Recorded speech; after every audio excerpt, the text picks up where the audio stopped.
Lord, as we come to that part of the service where we prepare to hear your word, we come to you to ask for your blessing on the reading and proclamation of your word. We thank you for the direction the Bible provides for us, and as we continue to look at what it means to be a community of grace, we ask that you will open our ears and our hearts that we may hear and receive your word. Hear our prayer, we ask in Jesus' name. Amen. Greetings from Central America. Thank you for supporting us as a family, for supporting the work that we're involved in, and for supporting Resonate. You have taken me from friend and neighbor. Darkness is my closest friend. Psalm 88, verse 18. How many of us don't feel like that, even from time to time? COVID removed us from one another. Different opinions about how to deal with COVID removed us from one another. Loss of job took away community. Community failed the children of the indigenous. Community failed those in the now daily shootings we seem to see on the news. Wealth inequity drives violence and pain throughout the world. Neighbors spy on neighbors. Neighbors are afraid to step in and help neighbors. Family members die too soon. Mothers should not bury their sons. Children are not honoring parents. And this is just in our Christian world. Now today we're not going to really answer the big why does suffering happen. But hopefully by the end of today we will have a different perspective and hope and framework of a relationship more intimate with God. Let's turn to Psalm 88.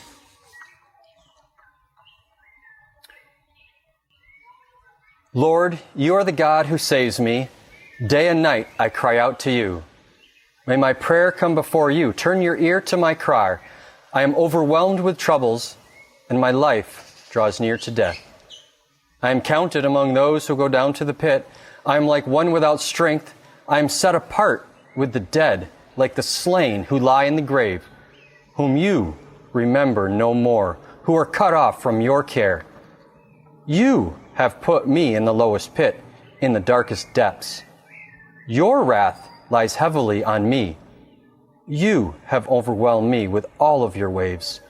You have taken me from my closest friends and have made me repulsive to them. I am confined and cannot escape. My eyes are dim with grief. I call to you, Lord, every day. I spread out my hands to you. Do you show your wonders to the dead? Do their spirits rise up and praise you? Is your love declared in the grave, or your faithfulness in destruction? Are your wonders known in the place of darkness, or your righteous deeds in the land of oblivion?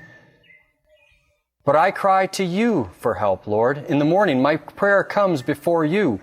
Why, Lord, do you reject me and hide your face from me? From my youth I have suffered and been close to death. I have borne your terrors and am in despair. Your wrath has swept over me. Your terrors have destroyed me. All day long they surround me like a flood. They have completely engulfed me. You have taken me from friend and neighbor. Darkness is my closest friend. Now I recognize that I said that this psalm had hope in it. But at this point it doesn't sound like it. But hang with me. Let's see where we go. Psalm 88. We don't know too much about Psalm 88. Theories of the author do abound. We also know that a third of the Psalms are Psalms of Lament. Now, Psalms of Lament usually follow a pattern that begins with suffering and ends with glory.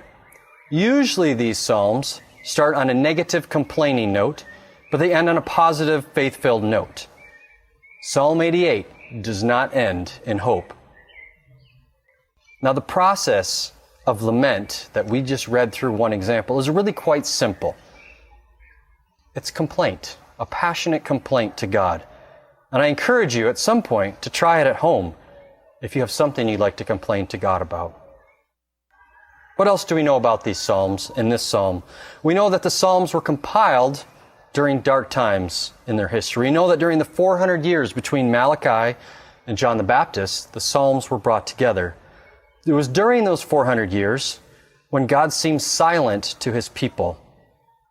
and the variety of emotions, including those in the Lament Psalms, were necessary for God's people to manage. We also know that Jesus quoted Psalm 22, a psalm of lament, when he was on the cross in Matthew 27. He said, my God, why have you forsaken me?"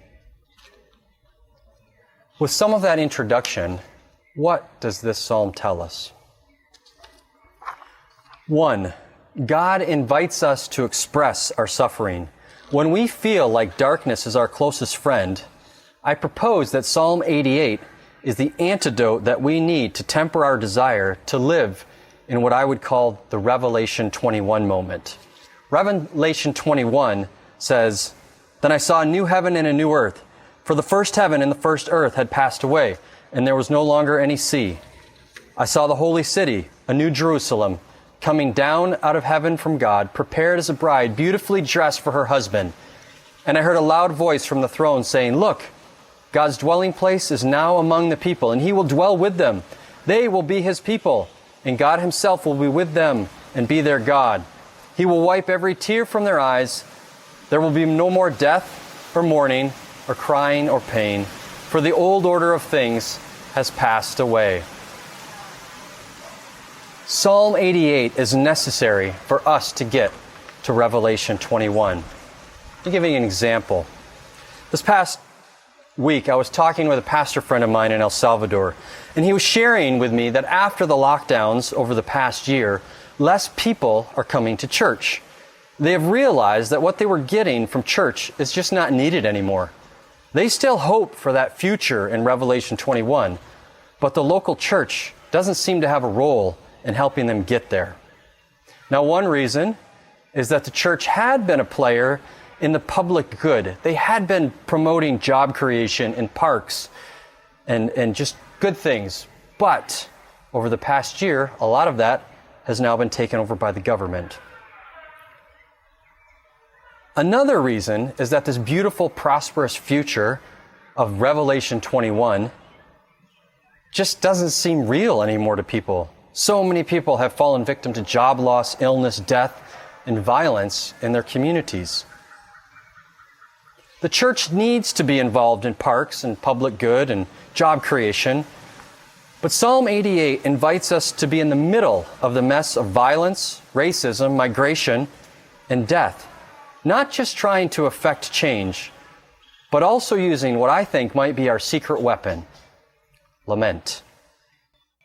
Lamentations and Psalms show us that the King of all kings wants to hear our pain. Jesus himself said, my God, why have you forsaken me?" This reminds us that the pain has been felt by God the Father and God the Son.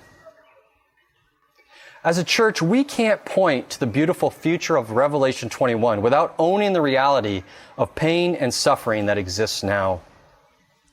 A church or a Christian who does not deny suffering but encourages biblical lament and complaint is one that lives in the reality of pain, division, and suffering, but also transcends it in a way that not only touches the mind and the body, but touches the soul in a powerful and mysterious way that no other entity on earth can do. The second point is this: suffering is mysterious. It does not make rational sense. An almighty and all-powerful God has chosen not to reveal himself to us in an all-powerful way. Paul puts it very clearly in 1 Corinthians 1:23. "But we preach Christ crucified, a stumbling block to the Jews and foolishness to the Gentiles."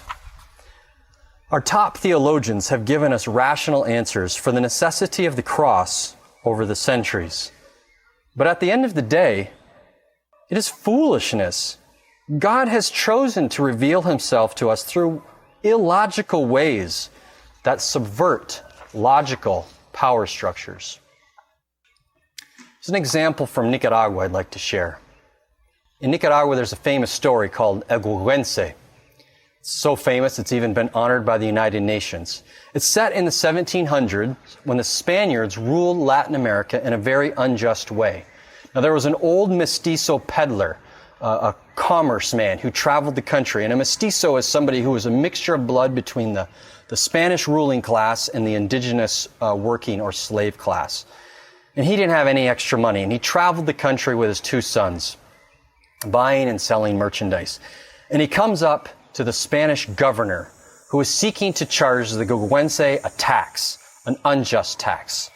In response, the Gogwense plays dumb, and he turns the governor into his very own client, getting him confused, mocking him, doesn't end up paying a cent, and actually sells his very own son off to the governor's daughter for his own benefit.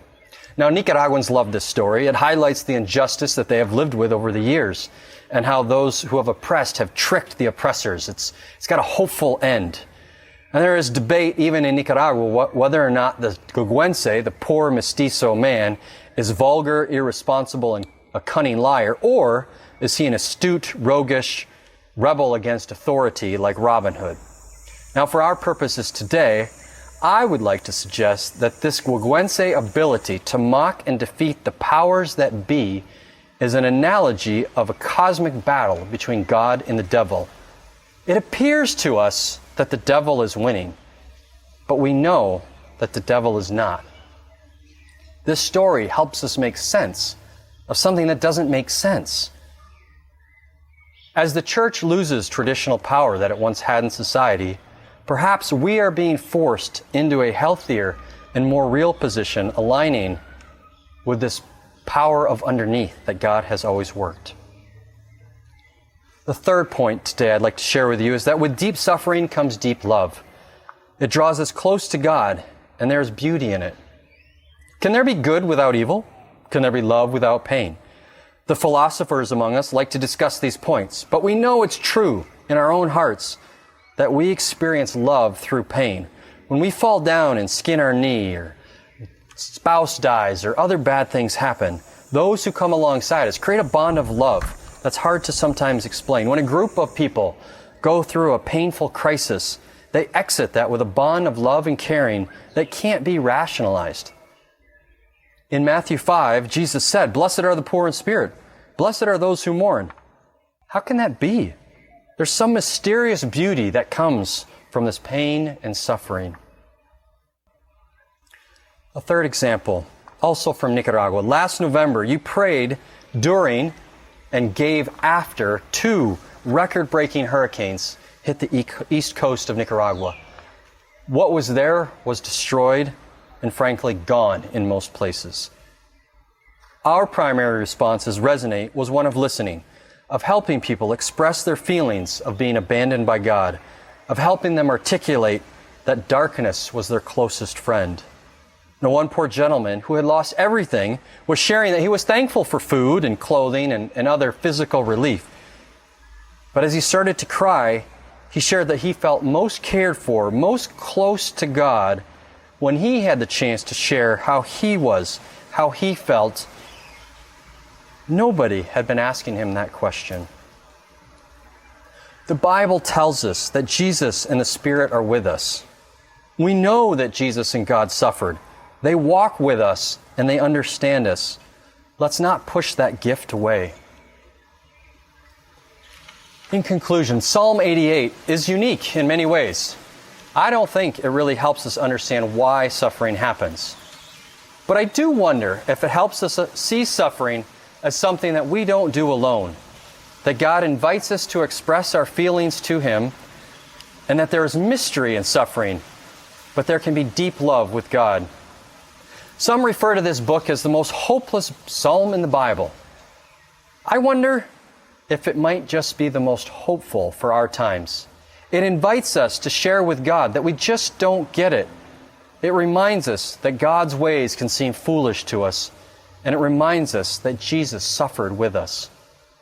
Now, the psalm also follows, in some ways, a pattern very opposite to the other laments. The other laments usually start with pain and end with some affirmation of who God and His goodness are.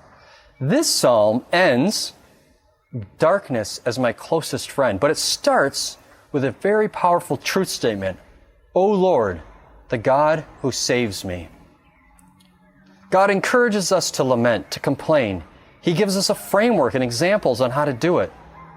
Individually, take the time to lament. Encourage your friends and children to lament. Something powerful happens when we say, darkness is my closest friend. Tell your story. Listen to others. Be angry, resting in the knowledge of the profound love and solidarity of Jesus and God with you. Because we know that we will be living in Revelation 21 someday. He will wipe every tear from our eyes. There will be no more death or mourning or crying, for the old order of things will have passed away. Thank you for supporting us as a family, for supporting the different pastors and leaders in Central America, and for supporting Resonate. Thank you.